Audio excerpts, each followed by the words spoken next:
pretty good receiver in New England in the form of Julian Edelman. He won the Super Bowl 53 MVP award. We spent a lot of time talking during the show about PED use, whether or not Julian Edelman has ever been truly accountable. Has he ever been pressed on what he took, why he took it, and did he know he was cheating, that he was taking something at the time he took it that was a violation of the PED policy, or was it like so many other guys who say, well, I just took a supplement that was spiked with something. He's never been pressed to answer that. I think that his silence is deafening in that regard, and it tells me he did know what he was doing. Yep. He did take a PED in order to accelerate his recovery from that torn ACL he suffered in the 2017 preseason. But, Chris, look, you made a good point.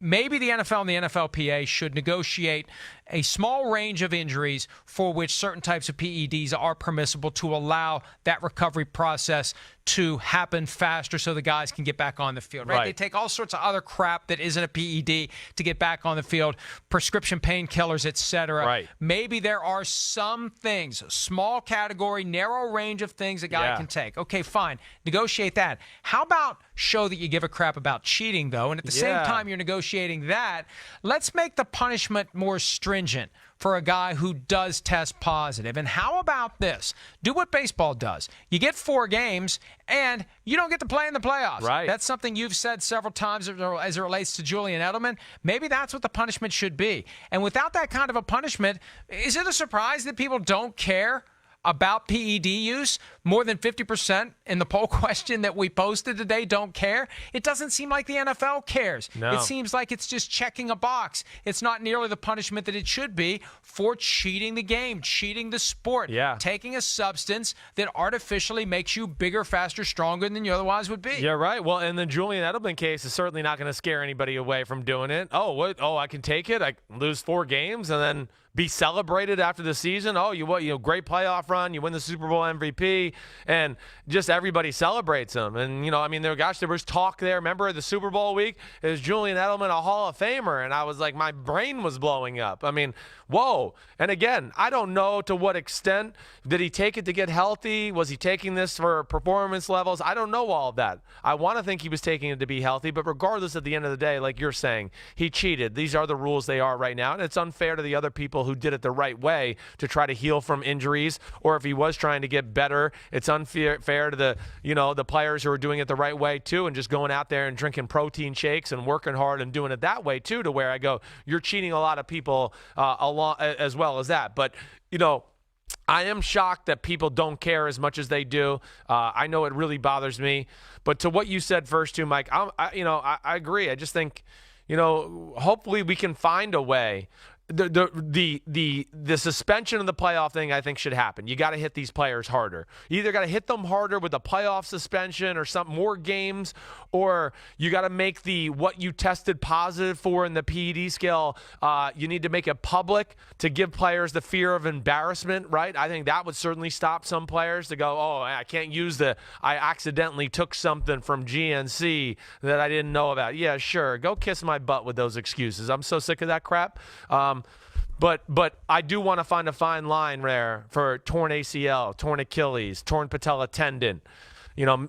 Maybe it's a month after the surgery you're allowed to take these PEDs to help accelerate the process of rehabbing and getting people back to their strength, because it is their profession and it is how they're making a living as well. Yeah, and look, I can get behind the idea of expanding the list, or narrowing the list rather, of banned substances under certain circumstances. But on that on one of the points you made in that last response, the idea that there is a difference between recovering from an injury versus just trying to get better, do you believe that it's different? Because in my mind, it's the same. PED use is PED use. There is no exception currently for recovering from injury. Now, maybe there should be under certain circumstances, but over 60% of the people who responded to our other question today see a difference between using a PED to recover from an injury versus using a PED just to go get bigger, faster, and stronger. It's the same thing, folks. Well, it's cheating regardless, as the way it's laid out right now. But I think what players are saying, what the people I would guess are saying, or at least my thought of this is, yeah, I do look at it as a little differently. I mean, yeah, I do. I mean, if you're really banged up and hurt and you needed to take a PED to help to strengthen the ligaments and do all that, yes, within the rules of the letter of the law right now, I know it's cheating, but I look at that as less egregious, right, than the guy who's totally healthy and it's March, April, May, June, and he's just giving himself more HGH or more whatever it is, and he's getting, all of a sudden he went from 4.54 to now he's 4.49, and he weighs 15 or 20 pounds more, and he can squat 100 pounds more, and he can bench press another 50 pounds. That's where I go, no, that's just crazy. That's BS. You're cheating. You're breaking laws. Now you're endangering other people on the football field because you're excessively bigger and stronger than you should be, and it's not fair to the guys that are also endangering themselves. I do think the reason we see these like non-contact ACL injuries at times is because I go, guys are just, they're bigger and stronger than their body was intended to be at times, and I go, that's why your knee gave out. And I think HGH can play a role into that with performance-enhancing drugs, with guys being too strong or too big or too powerful for what their body was really made to be. Here's the bottom line. The rule is currently very clear. There is a specific list of substances that players are prohibited from taking, and it is a strict liability standard. If the substance is in your body, if it is detected in that urine test, you are tested positive, you have violated the policy, and you are suspended 4 games. And the thing that irritates me more than anything else is that, under the excuses we've heard over the last 30 years, they've never caught an actual deliberate cheater. Right. Every guy, well, I didn't realize what I was taking. Okay, how can it be that every guy that ever gets caught says that? That means they've never actually caught someone who actually was consciously, deliberately cheating. And it could be that Julian Edelman is the closest thing to that, because he's the one guy who hasn't come out and said he got a bad supplement somewhere. He's just basically said nothing, right, which maybe says everything. Yeah, right. I think it does. It says it all. He never tried to BS or make an excuse. I mean, I can still remember a thing right before the season where they was asked about it, and he just looked and said, I don't know, which meant you do know, and you knew you were wrong, and he just felt really bad about it, and you don't want to talk about it. And, again, I want to root for Julian Edelman, but this certainly has made me second-guess things for sure. And, I've already put out poll question number 3. Now, a lot of times the early results are indicative of what the ultimate results will be. 500 votes so far, just in the last 2 minutes. I asked this question: should players who violate the PED policy be suspended 4 games and banned from postseason play like baseball? Already 65% say no. Wow. People just don't care.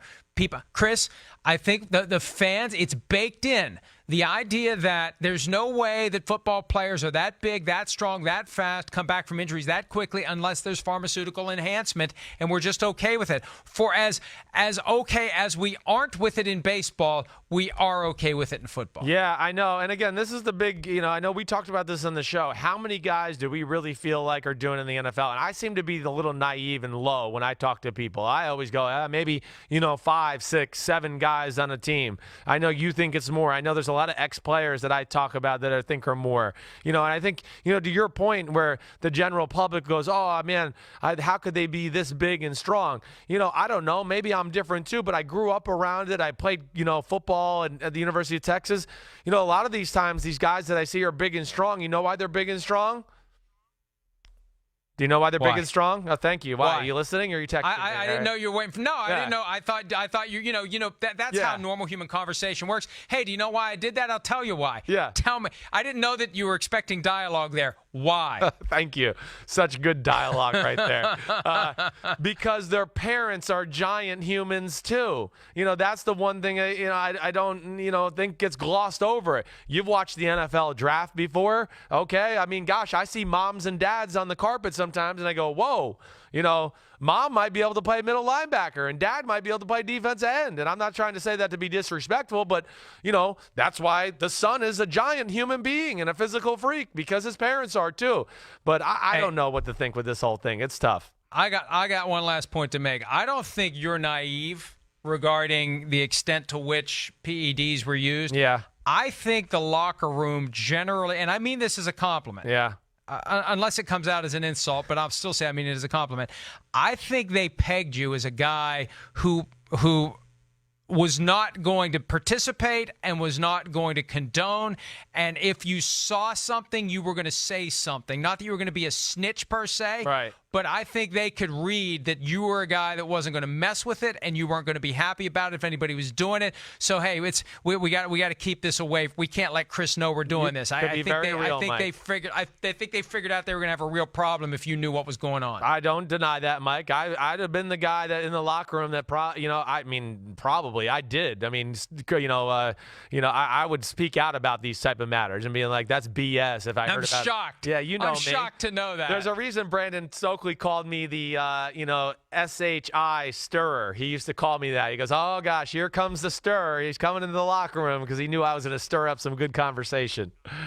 Well, that's why I'm glad you're part of what we're doing now. We got one more day before our 4-week hiatus, Chris. You're going to miss me more than you realize now. Even if you are running for the eggs, it's one more day for you, 2 more days for me. We'll be back Thursday with another edition of PFT Live and PFT OT. Great work today, Chris. We'll talk again tomorrow. See you, man.